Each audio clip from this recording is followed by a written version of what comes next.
What do you think ethnic studies has to do with your experience when it comes to not just your Okinawan side, but also your Afro-Cuban side? How do you connect with the need for ethnic studies on a personal level? Well, usually what I would say is that the only reason that I would really have known Okinawan history is because of you. Like, if you didn't even know your Okinawan history, or if neither of us knew Okinawan history, I would have thought it was, like, completely 100% Japanese. Or, like, Japanese and Cuban. And I don't even know what would happen in that situation. But... What do you mean? What do you mean you wouldn't know what would happen in that situation? Like, how would I respond to people? Would I have a critical analysis on other events because of my personal identity? Because if I considered myself, like, completely Japanese, and, like, would I have that background, like, critical analysis of, like, when people say to me now, are you Japanese? Then I wouldn't have schooled them. Like, I wouldn't have done that. I would have just been like, yes, I am Japanese. And I am Cuban.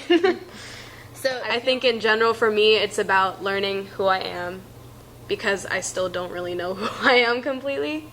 Because the only thing I know is that I'm Okinawan. My name's Kaiya.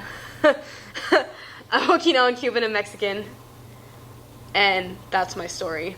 That's my general outline of what I know about myself. So if I knew more about not just myself, but the people surrounding me, and, like, the people, like, from where I come from, like, just not just saying I know about myself, but I know about those people that are across the world from me.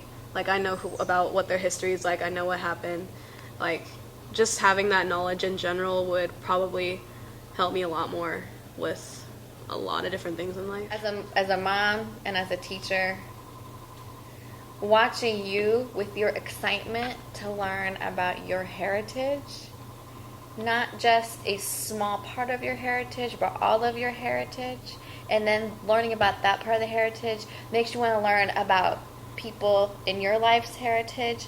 Watching that growth and that excitement makes me feel really full to hear you say all of this, especially because the tendency, in my own experience since I was a kid, was to be clumped into one little box, one little category that somebody else believed that I should be in.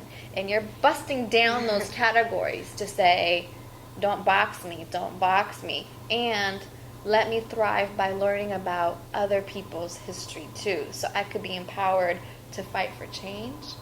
And that's what it's about. When we learn about our heritage, we learn about our history and our culture. It's not for us to keep. It's for us to strengthen our own community and then broaden that love even more to multiple communities. And that's how we fight for the world. So I'm proud of you. I'm going to tear up now. But I love you. I love you too. I'm proud of you.